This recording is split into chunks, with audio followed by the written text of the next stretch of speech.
Ley obliga a instalar juegos infantiles para niños con discapacidad. Contraloría informa sobre infraestructura hospitalaria, listas de espera y endeudamiento de centros asistenciales. Ex canciller Heraldo Muñoz expuso principales hitos de su gestión ministerial. Organismos colaboradores del Sename piden que subvención aumente más del 25%. Diputados analizaron implementación de ley que crea sistema de educación pública. Presidente en ejercicio de la Cámara recibe dirigentes de municipalidades.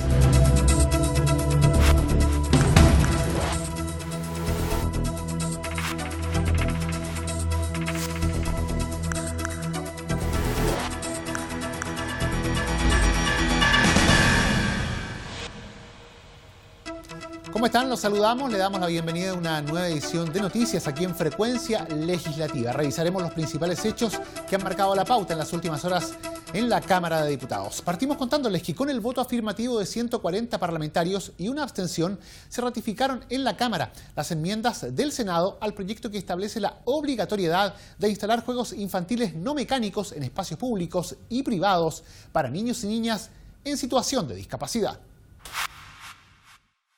La moción precisa que en los parques, plazas o áreas verdes públicos y privados de uso público que contemplen juegos infantiles no mecanizados, estos deberán construirse a partir de un diseño universal que permita su utilización de forma autónoma por todos los niños, incluidos aquellos con discapacidad. El diputado Luis Rocaful, autor del proyecto de ley, destacó el consenso alcanzado en ambas ramas del Parlamento. El objetivo de este proyecto tiene que ver con darnos cuenta de que somos un país que tiene ciertas diferencias, que tiene ciertas realidades que no las hemos asumido. Y este proyecto tiene eso. Yo estoy contento por el apoyo que hemos tenido en el Senado, el apoyo constante de la Cámara de Diputados respecto a que tengamos una mirada en conjunto. No mirar desde el frente a las personas con algún tipo de discapacidad, sino que es un tema nuestro, es un tema país. Por lo tanto, creo que de esta manera estamos acercando a ser un país más justo, un país que tenga mejores oportunidades. Yo creo que el poder hoy día legislar respecto a que los juegos no mecánicos tengan acceso universal y que sea para todos, creo que es un tremendo avance que estamos dando. La iniciativa también obliga a garantizar las condiciones de accesibilidad universal para un ingreso de manera segura desde la calle al área común de juegos y circular por las distintas dependencias a través de rutas que hagan posible su continuidad en el desplazamiento. Las juntas de vecinos del respectivo sector podrán solicitar la adecuación de los referidos juegos en los términos señalados. Para la diputada Loreto Carvajal, lo importante es convertir este proyecto en un paso real en términos de inclusión. Nos parece importantísimo que este sea un elemento rector de todas las políticas públicas que incluyan inversión, no solo en los espacios, áreas de diversión, sino que también, como corresponde, como se ha hecho a través del Ministerio de Vivienda, también en la construcción de nuevas viviendas y básicamente en todos los espacios públicos. Hoy día marcamos con este proyecto en su tercer trámite una discusión que creo que nos debe llevar a todos a tener ese elemento como elemento central en cada una de los proyectos además que nosotros discutimos acá en el Congreso, que no se convierta muchas veces como ocurre cuando no existen los juegos mecánicos o no mecánicos, ¿cierto?, de inclusión, que los niños se sientan discriminados porque no pueden acceder a ellos. O sea, golpeamos nuevamente, ¿cierto?, a la felicidad de nuestros niños cuando eso ocurre. La fiscalización del cumplimiento de esta normativa, tanto al momento de otorgar un permiso de edificación y su recepción, como durante el uso de las referidas obras, edificaciones, parques, plazas o áreas verdes, públicos y privados de uso público y sus instalaciones, será de responsabilidad de las direcciones de obras municipales que deberán denunciar su incumplimiento ante el juzgado de policía local respectivo. Contar con este tipo de juegos inclusivos, a juicio del diputado Diego Schalper, debiera ser solo el primer paso en pos de consolidar una mayor integración. Los espacios públicos son públicos en la medida en que están abiertos a todos. Y obviamente el todo se incorpora a las personas con necesidades especiales, con movilidad reducida. Yo quiero plazas que sean lugares de encuentro para las familias con toda su diversidad. Por lo tanto, estamos muy contentos de poder aprobar este proyecto, que lo que hace es que las plazas son un primer paso para que los edificios públicos, el registro civil, los organismos del Estado, estén abiertas a las personas con necesidades especiales. Yo soy de los que creen que acá deberíamos hacer una cosa mucho más radical, que es traspasarle los fondos directamente a las juntas de vecinos, para que cada junta de vecinos haga una plaza que responda a la realidad de sus vecinos. Si es una junta de vecinos más cargada a los niños, una plaza más pensada para los niños.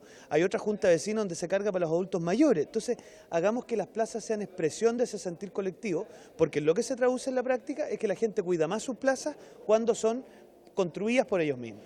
Esta moción, que ingresó a trámite legislativo en noviembre de 2014 y cuya autoría corresponde a los diputados Luis Rocaful, Jenny Álvarez, Carol Cariola, Daniela Chicardini, Fidel Espinosa, Maya Fernández y a los ex legisladores Daniel Farcas, Clemira Pacheco, Denis Pascal y Joaquín Tuma, será remitida ahora al Ejecutivo para su promulgación como ley de la República. Y la Contraloría informó sobre la infraestructura hospitalaria, las listas de espera y el endeudamiento de los centros asistenciales. Ante la Comisión de Salud, el Contralor General de la República, Jorge Bermúdez, entregó una exposición que abordó 3 materias relacionadas a esta área. Con respecto al endeudamiento hospitalario, la autoridad dijo que esto depende del establecimiento y los parámetros. No obstante, detalló que en los últimos 4 años este ha ido creciendo un 50% anualmente. Con el fin de conocer los últimos informes y dictámenes referidos a temas como la infraestructura hospitalaria, en especial los últimos proyectos ingresados por el gobierno saliente y su estado de tramitación administrativa, problemas generados por las listas de espera GES y no GES de los servicios de salud y deuda hospitalaria, el Contralor Jorge Bermúdez entregó una serie de observaciones a los parlamentarios. Sobre este último punto dio a conocer una auditoría al endeudamiento de los hospitales públicos, documento que arrojó la instrucción de 27 procedimientos disciplinarios y la orden de reintegrar al fisco 1.138 millones. El estudio se realizó a 27 centros de salud durante 2017, revisando sus cuentas de 2016, tras lo cual se determinaron las falencias y el endeudamiento generado. Nosotros comparecimos como Contraloría aquí en la Comisión de Salud a propósito de 3 temas concretos. Uno era respecto de la actuación de la Contraloría en materia de infraestructura hospitalaria. En segundo lugar, a propósito de las listas de espera, GES y no GES, es decir, listas de espera que están garantizadas, la prestación está garantizada y en los otros casos que no. Y también hicimos una referencia al informe que hoy día sacó la Contraloría sobre el endeudamiento hospitalario y las causales de ese endeudamiento. Por supuesto, o sea, el endeudamiento responde a una serie de circunstancias administrativas que llevan a problemas en la gestión y por lo tanto a que los hospitales estén hoy día funcionando en una situación deficitaria. Pero hay distintos tipos de problemas, desde pagos excesivos en materia de medicamentos, prestaciones con sociedades médicas que están mal pagadas, deudas que no están reconocidas expresamente y así sucesivamente. Para el presidente de la Comisión de Salud, Juan Luis Castro, se trató de una contundente presentación. En términos de deuda hospitalaria, el legislador dijo que requerirá un tratamiento mucho más especializado. Asimismo, puntualizó detalles en relación a la construcción de hospitales. Abordó en un nuevo informe la deuda de los hospitales, cosa que va a requerir un tratamiento mucho más especializado de parte nuestra porque ahí hay hechos que pueden rayar incluso en delito en cuanto a la contratación de sociedades médicas, en cuanto a pagos de prestadores que están vinculados por parentesco o por carácter funcionario con médicos del hospital. Y situaciones que están francamente hoy día en un vacío que nadie puede entender exactamente cómo se han generado esas deudas con los proveedores. Y en tercer lugar, respecto a la construcción de hospitales, la verdad es que él fue muy enfático en señalar que hoy día hay alrededor de 14 establecimientos que tienen reparos, que tienen serias objeciones, que no pueden seguir adelante en licitaciones, adjudicaciones y que van a ser méritos seguramente de una profundización en la comisión, porque hoy día tenemos que pedirle algunas explicaciones al Ministerio de Salud respecto a esos hechos que son bastante delicados y que vienen incluso del periodo anterior. En la sesión estuvo presente además el doctor Norberto Bilbeni, quien realizó una presentación sobre el dolor crónico como un problema prioritario de salud. En otra materia se abordó el estado de situación respecto del rebrote VIH-Sida, donde se escuchó la exposición de la subsecretaria de Salud Pública, doctora Paula Daza, del director ejecutivo de Biopositivo, Manuel Jorquera, y el secretario general de la Fundación Chile Positivo, Iancu Cordescu. El ex canciller Heraldo Muñoz expuso los principales hitos de su gestión ministerial.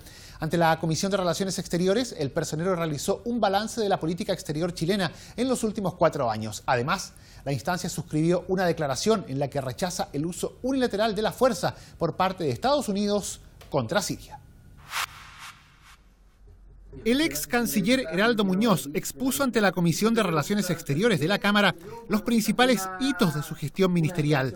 El ex secretario de Estado agradeció a los parlamentarios el respaldo del Congreso para concretar leyes como la del voto de los chilenos en el exterior o la que modernizó la operatividad de la Cancillería tras 27 años de espera. A ello sumó logros en materia de conservación de áreas marinas y la concreción de la Alianza del Pacífico a través del denominado TPP-11. Heraldo Muñoz se dio tiempo además para resaltar el apoyo de los diputados en todo el proceso de la demanda marítima presentada por Bolivia ante la Haya. Los temas relativos a la Haya, cuando está en juego la soberanía nacional, se remarca aún más la necesidad de una política de Estado. Y eso fue algo que fue subrayado por los parlamentarios y donde hubo un trabajo muy fluido entre el Ejecutivo y el Parlamento durante esos 4 años. Y eso lo tuve con parlamentarios de oposición, tanto como de gobierno. En estas materias no hay diferencia cuando está en juego la soberanía nacional, los intereses nacionales. Así que fue una experiencia muy positiva y eso fue subrayado por varios de los parlamentarios. El presidente de la comisión, Vlado Mirosevic, destacó la defensa de los derechos humanos hecha por la Cancillería. Hay varias cosas interesantes que destacar.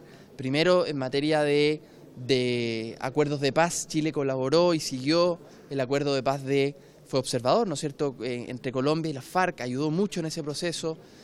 Por otro lado, en la defensa de los derechos humanos, Chile también tuvo una participación activa, frustrada lamentablemente, pero en una negociación entre el gobierno del presidente Maduro y la oposición, y luego de que se frustraran esas conversaciones, Chile tomó una posición muy contraria, digamos, o de condenar la violación de los derechos humanos que están sucediendo actualmente en Venezuela.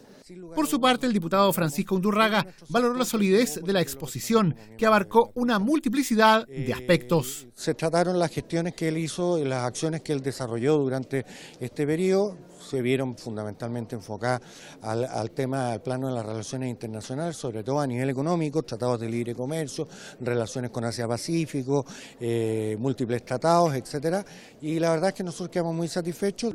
En otro orden, la Comisión de Relaciones Exteriores suscribió una declaración pública que rechaza el uso unilateral de la fuerza por parte de Estados Unidos, Francia y Gran Bretaña contra Siria, al margen de las Naciones Unidas y sin consulta a sus respectivos parlamentos, lo que constituye una grave transgresión al derecho internacional.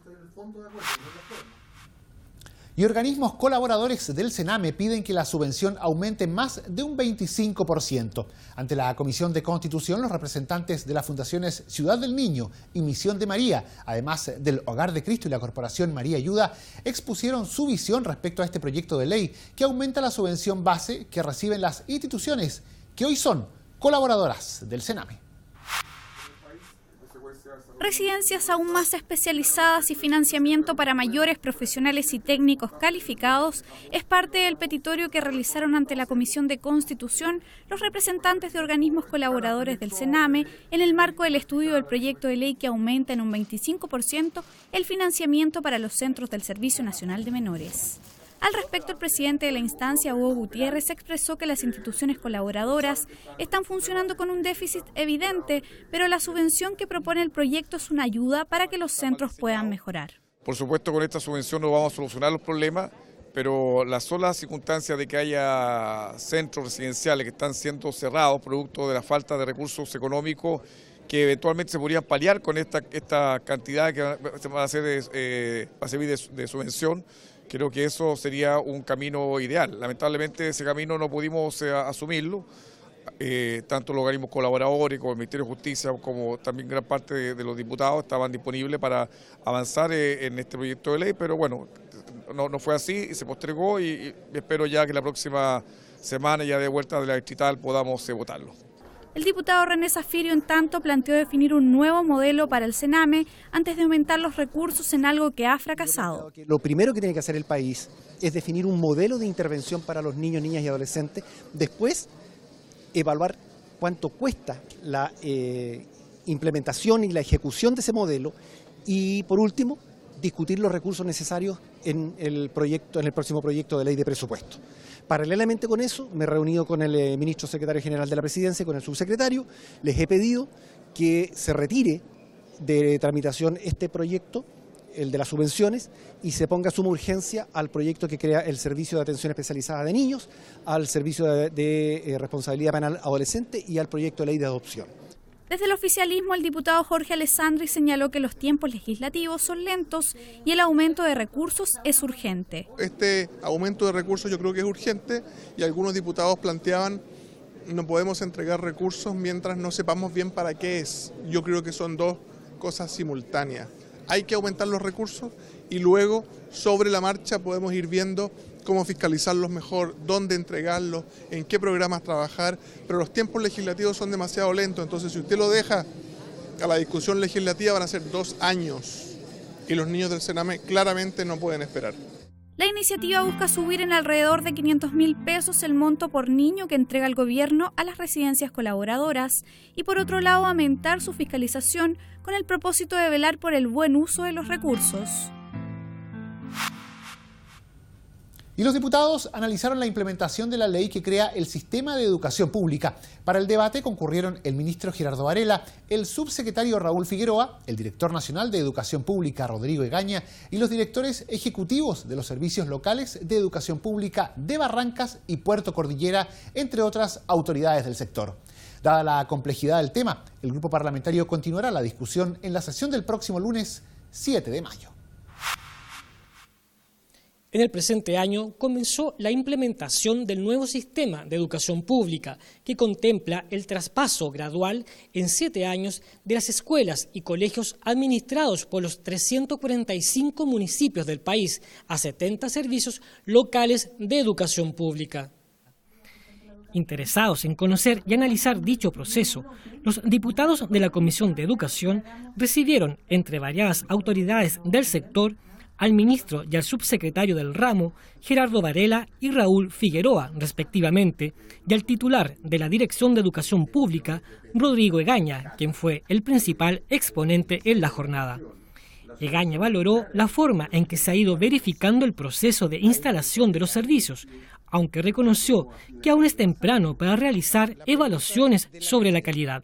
¿Está esta nueva propuesta organizacional mejorando la calidad? Yo diría todavía no, porque es imposible.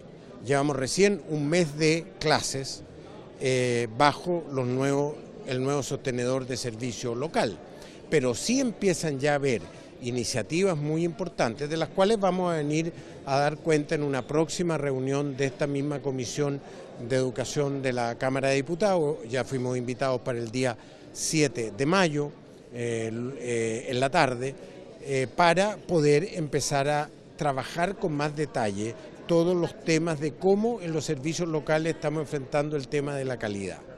Además, observó que el Estado deberá analizar el real impacto del traspaso cuando el sistema entre en régimen. Un tema a trabajarse en el futuro es cómo le vamos a dar sostenibilidad económica a el proceso en su conjunto.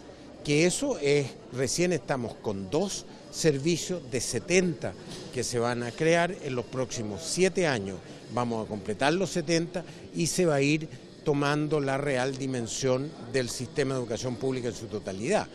Para el diputado Sergio Bobadilla, el tema presenta una cuota de preocupación, particularmente por el impacto total que implicará la implementación del nuevo sistema. Sin duda que hay preocupaciones mayores, no solo por la implementación, sino que lo que puede ocurrir a futuro, si no se toman medidas remediales hoy. ¿Ya? Yo creo que este proyecto o esta ley, sin duda que tiene a lo mejor un propósito bien definido, pero en la práctica las situaciones con las que se va encontrando la autoridad son situaciones complejas.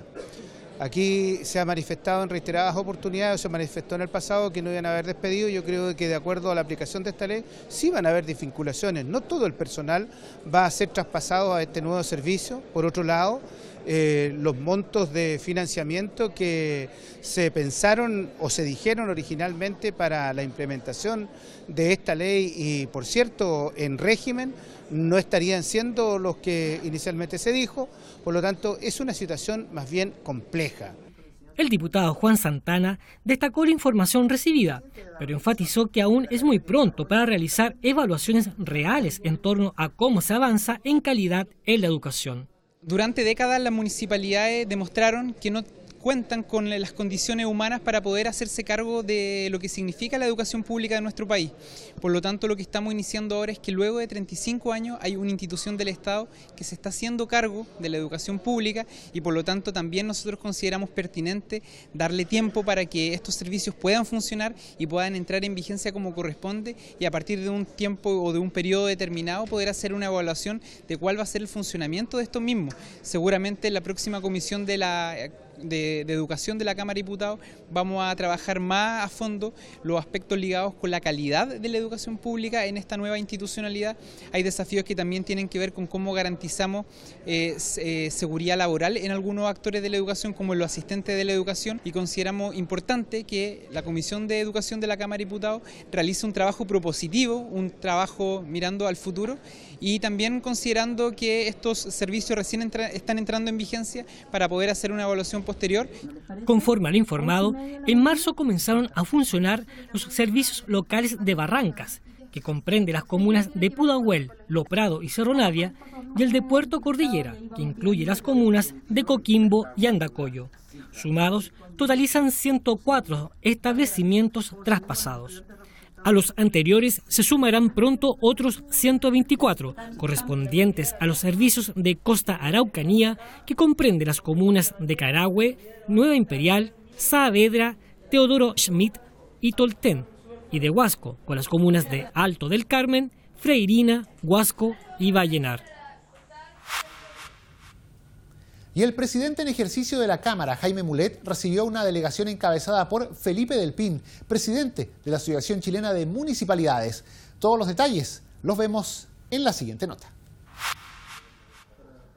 En el marco de una visita protocolar, el presidente en ejercicio de la corporación, Jaime Mulet, recibió a una delegación encabezada por el titular de la Asociación Chilena de Municipalidades, Felipe Del Pin.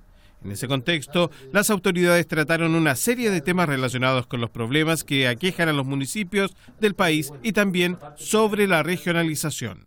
Hemos estado trabajando ya en la Cámara, incluso también con el ministro Blumel, con la idea de pedirle al gobierno del presidente Piñera que incorpore como un sexto tema prioritario el tema de la regionalización y del traspaso del poder a los gobiernos locales. De manera que reunirme con el presidente de la Asociación Chilena de Municipalidades, que tiene además alcalde por varios periodos, tiene una tremenda experiencia y lo estamos también invitando a la Asociación Chilena para que forme parte de la mesa técnica que va a trabajar el tema de la regionalización y de los gobiernos locales en esta propuesta que estamos construyendo con el gobierno. Por su parte, el presidente de la Asociación Chilena de Municipalidades y alcalde de La Granja, Felipe Del Pin, agradeció la invitación y manifestó su interés de participar. Nos interesa porque los municipios chilenos estamos empeñados en lograr mayor autonomía para las municipalidades y también mayores recursos que permitan hacer una acción efectiva en el territorio. En el encuentro, el diputado Mulet entregó un reconocimiento a nombre de la Cámara de Diputados al presidente de la Asociación Chilena de Municipalidades por su larga trayectoria, además de la dedicación entregada a ese importante organismo. Y de esta forma llegamos al final de la presente edición de Frecuencia Legislativa. Le agradecemos su sintonía y les recordamos que el detalle de todas estas noticias está, como de costumbre, en nuestra multiplataforma a la que usted puede acceder a través del www.cámara.cl. Muchas gracias por habernos acompañado. Quédese junto a Cámara de Diputados Televisión.